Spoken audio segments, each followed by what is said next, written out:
అక్కడ వచ్చి కూర్చోవాల్సిన ప్రతిపక్ష సభ్యులు వాళ్ళ నాయకుడు వాళ్ళ బాధ్యతని విస్మరించి సభను రాష్ట్ర ప్రజల్ని కూడా తప్పుదారి తీసుకెళ్లే విధంగా వాళ్ళకి లేని అధికారం కోరుకోవడం చాలా దురదృష్టకరం అధ్యక్ష.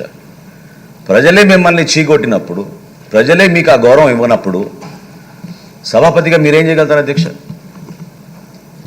మీరు ప్రతి సభలో మీరు చదివేటప్పుడు ఏ పార్టీకి ఎంత సంఖ్య ఉన్నదని మీరు చదువుతారు.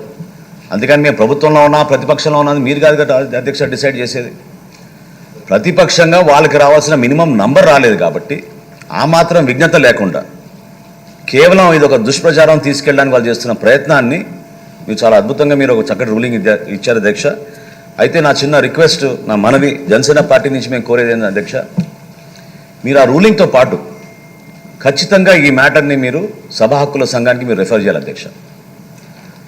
ఆ కమిటీ దీని గురించి ఇంకొంచెం లోతుగా విశ్లేషించి మీకు దీనిపైన రిపోర్ట్ అందించి ఎవరైతే ఈ విధంగా కంటిన్యూస్గా మాధ్యమాలు ఉన్నాయి కదా అని వాళ్ళు వాడుకొని ఒక నెరేటివ్ వాళ్ళు ఏదైతే ప్రజల్లోకి తీసుకెళ్తున్నారో దాన్ని ఖచ్చితంగా మన బాధ్యత అధ్యక్ష. మేము అందరం కూడా మీకు ఎప్పుడు అండగా నిలబడతాం. You have the powers, you are like you truly said adhyaksha, you are the custodian of the house. As a custodian, you have to exercise your powers and duties. Through that only we can support our members in this long journey, Adhyaksha.